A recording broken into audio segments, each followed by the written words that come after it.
नमस्ते। मैं हूं आपकी सारथी। क्या आपने कभी इस विरोधाभास पर विचार किया है कि संसार के सबसे बुद्धिमान और उच्च शिक्षित लोग भी कई बार आर्थिक रूप से पूर्णतः असफल रह जाते हैं, और वहीं दूसरी ओर एक साधारण सा व्यक्ति जिसे गणित या अर्थशास्त्र की कोई विशेष समझ नहीं है, वह अपने जीवन के अंत तक करोड़ों की संपत्ति खड़ी कर लेता है। ऐसा क्यों होता है? क्या धन कमाना केवल अंकों और गणनाओं का खेल है? सत्य तो यह है कि धन कमाना एक गणित हो सकता है, लेकिन उसे संभालना और उसे बढ़ाना पूरी तरह से मनोविज्ञान है।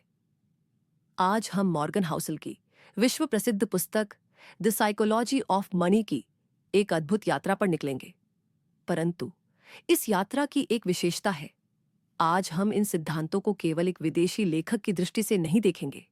हम इन्हें अपनी भारतीय प्रज्ञा, अपने संस्कारों और अपने प्राचीन ग्रंथों की कसौटी पर परखकर समझेंगे। हम देखेंगे कि कैसे हमारे पूर्वजों द्वारा सिखाया गया विवेक आज के आधुनिक निवेश के संसार में भी उतना ही सटीक बैठता है। इस ऑडियो में हम केवल बाजार के जटिल आंकड़ों या तकनीकी शब्दों की बात नहीं करेंगे। हम उन मानवीय व्यवहारों की गहराई में उतरेंगे जो हमारे हर आर्थिक निर्णय को प्रभावित करते हैं। आज की चर्चा के मुख्य पड़ाव कुछ इस प्रकार होंगे: भाग्य और जोखिम। हम समझेंगे कि सफलता और असफलता के बीच की वह महीन रेखा क्या है जिसे हम अक्सर देख नहीं पाते। चक्रवृद्धि की शक्ति, कैसे छोटे छोटे और निरंतर किए गए प्रयास भविष्य में समृद्धि का एक विशाल पर्वत खड़ा कर सकते हैं। अमीर दिखना बनाम धनी होना। हम समाज के उस दिखावे और अहंकार के जाल का विश्लेषण करेंगे जो हमें कभी वास्तविक रूप से धनी नहीं होने देता। मानसिक शांति, वह निवेश रणनीति जो आपको बाजार के उतार चढ़ाव के बीच भी रात को सुकून की नींद प्रदान कर सके। धन केवल एक संसाधन नहीं, बल्कि आपके व्यवहार और मानसिकता का प्रतिबिंब है। और ध्यान रहे, इस वीडियो के अंत में मैं आपके साथ वह एक गुप्त शिक्षा साझा करूंगी जिसे विश्व के सबसे सफल और धनी लोग अपने जीवन का आधार मानते हैं, परंतु एक साधारण मानसिकता वाला व्यक्ति उसे सदैव अनदेखा कर देता है। यदि आप भी अपने धन, अपनी स्वतंत्रता और अपने समय पर पूर्ण अधिकार प्राप्त करना चाहते हैं, तो यह वीडियो आपके जीवन का सबसे महत्वपूर्ण निवेश सिद्ध हो सकती है। तो चलिए, पैसे के मनोविज्ञान की इस ज्ञानवर्धक यात्रा को प्रारंभ करते हैं। टॉपिक 1: कोई भी पागल नहीं है। हर व्यक्ति का पैसे को लेकर व्यवहार उसके जीवन के अनुभवों पर निर्भर करता है। जो आपके लिए रिस्क है, वह दूसरे के लिए मूर्खता हो सकता है और तीसरे के लिए अवसर। मॉर्गन हाउसल कहते हैं कि हम कागजों पर पढ़कर निवेश नहीं करते, बल्कि हम अपनी डिनर टेबल पर बैठकर फैसले लेते हैं।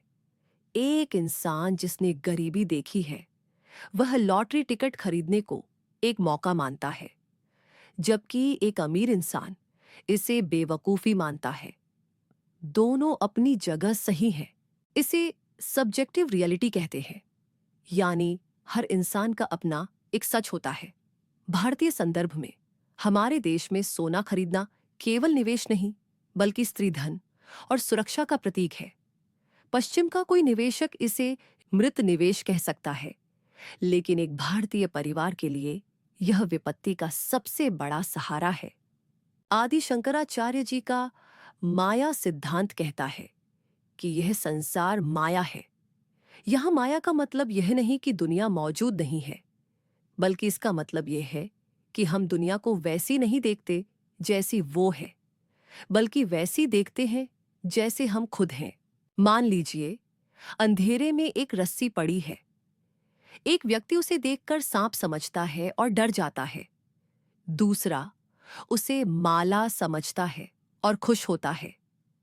रस्सी तो वही है, लेकिन दोनों के मन ने अलग अलग वास्तविकता बुन ली।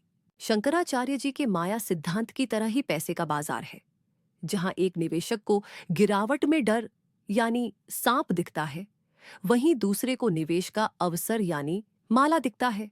पैसा वही है, बस हमारे मन की माया अलग है। योग वशिष्ठ में ऋषि वशिष्ठ भगवान राम को समझाते हैं कि यह पूरा जगत मनोमात्रम है, यानी मन का विस्तार है। इसमें एक कहानी आती है जहां एक ही स्थिति में एक व्यक्ति स्वर्ग का अनुभव करता है और दूसरा नरक का। योग वशिष्ठ जी की यह कहानी मन की शक्ति और हमारी व्यक्तिगत वास्तविकता को समझाने के लिए सबसे अच्छा उदाहरण है। एक बार राजा लवण अपनी सभा में बैठे थे। तभी वहां एक जादूगर आया। उसने राजा की आंखों में देखा और अचानक राजा सम्मोहन में चले गए। राजा को लगा कि वे अपने महल से दूर एक रेगिस्तान में अकेले भटक रहे हैं। वे बहुत भूखे और प्यासे थे। भूख के मारे वे इतने मजबूर हो गए कि उन्होंने एक नीच कुल की कन्या से विवाह कर लिया ताकि उन्हें खाना मिल सके। उन्होंने कई वर्ष गरीबी में बिताए, उनके बच्चे हुए और उन्होंने भूख और अपमान का बहुत कष्ट सहा। एक दिन अकाल पड़ा और उनके बच्चे भूख से तड़पने लगे।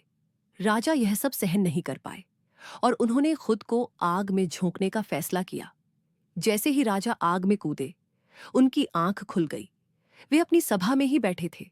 मुश्किल से 2 मिनट बीते थे, लेकिन राजा के लिए वे कई वर्षों का दुख एकदम सच था। वे कांप रहे थे और पसीने से तरबतर थे। ऋषि वशिष्ठ भगवान राम को समझाते हैं कि मनोमात्रम जगत, अर्थात जैसा मन अनुभव करता है वही जीव के लिए सत्य हो जाता है, भले ही बाहर की दुनिया कुछ और कह रही हो। अनुभव ही सच है। राजा लवण के लिए वह गरीबी और भूख सच थी, क्योंकि उनके मन ने उसे भोगा था। इसी तरह जिस व्यक्ति ने अपनी आंखों के सामने अपने पिता को स्टॉक मार्केट में पैसा खोते देखा है, उसके लिए मार्केट जुआ ही रहेगा, चाहे डेटा कुछ भी कहे। हम पागल नहीं हैं। मॉर्गन हाउसल कहते हैं कि 2008 की मंदी देखने वाला व्यक्ति निवेश से डरता है। लोग उसे पागल कह सकते हैं, लेकिन राजा लवण की तरह उसने उस डर को जिया है। उसका मन अपनी परिस्थितियों के हिसाब से अपनी सच्चाई बुन चुका है। कोई व्यक्ति 50,000 की सैलरी में खुद को बहुत भाग्यशाली और अमीर महसूस करता है, जबकि कोई 5 लाख कमाकर भी पड़ोसी की तरक्की देखकर खुद को गरीब और दुखी मानता है। योग वशिष्ठ में कहा गया है कि हमारा मन ही हमारा सबसे बड़ा मित्र या शत्रु है। मॉर्गन हाउसल की यह बात कि कोई पागल नहीं है, असल में इसी प्राचीन सत्य की पुष्टि करती है। हम अपनी परिस्थितियों के अनुसार अपने मन में अमीरी या गरीबी की एक अलग ही दुनिया बना लेते हैं। टॉपिक 2, भाग्य और जोखिम। मॉर्गन हाउसल कहते हैं कि सफलता और असफलता में हमारी मेहनत के अलावा 2 और बहुत बड़े हाथ होते हैं, भाग्य और जोखिम। ये दोनों जुड़वा भाई हैं। अगर आप सफल हुए तो शायद भाग्य ने साथ दिया, और अगर असफल हुए तो शायद रिस्क भारी पड़ गया। बिल गेट्स जिस स्कूल में पढ़े, वहां उस समय दुनिया का सबसे बेहतरीन कंप्यूटर था। मॉर्गन कहते हैं कि उस समय दुनिया में लाखों बच्चे थे, लेकिन बिल गेट्स को वह परिस्थिति मिलना भाग्य था। लेकिन उनके एक दोस्त केंट इवांस, जो उनसे भी होशियार थे, उनकी मौत एक पहाड़ चढ़ते समय हो गई। वह जोखिम था।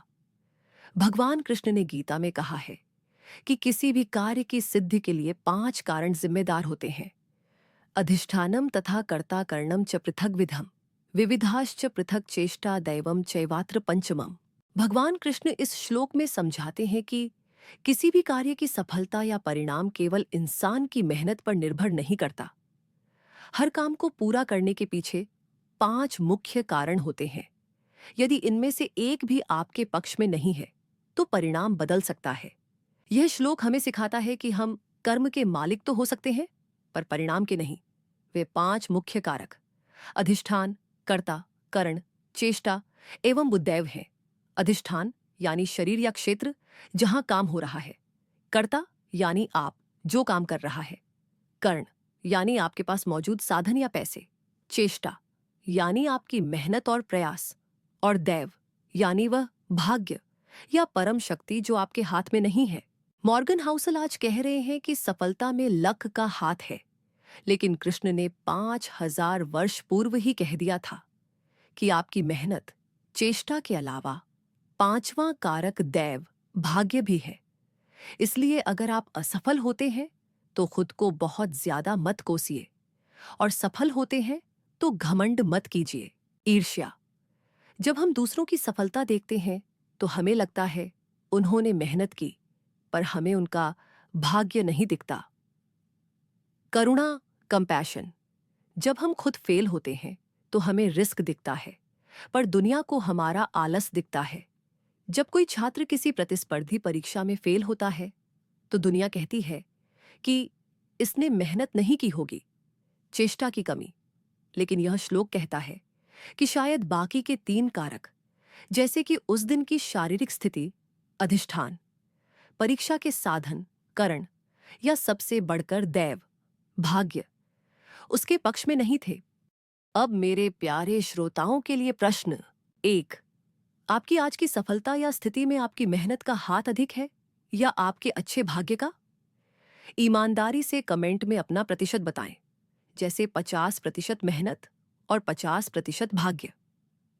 2, क्या आपके जीवन में कोई ऐसी घटना हुई है जिसे देखकर लोग आपको पागल कह सकते थे, लेकिन वह निर्णय आपके अपने अनुभवों के हिसाब से बिल्कुल सही था? अपनी वह छोटी सी कहानी साझा करें। तो ये थे द साइकोलॉजी ऑफ मनी के पहले 2 अध्याय। हमें उम्मीद है कि इन बातों ने आपको पैसे को देखने का एक नया नजरिया दिया होगा। इस पुस्तक में अभी और भी कई गहरे राज छिपे हैं, जिन्हें हम आने वाले भागों में विस्तार से समझेंगे। यदि आप चाहते हैं कि हम इस सीरीज को जारी रखें और जल्द ही अगले चैप्टर्स लेकर आएं, तो कमेंट में नेक्स्ट पार्ट जरूर लिखें। आपके कमेंट्स ही हमें आगे बढ़ने की प्रेरणा देते हैं। सब्सक्राइब करना न भूलें ताकि अगला भाग आपसे छूट न जाए। धन्यवाद।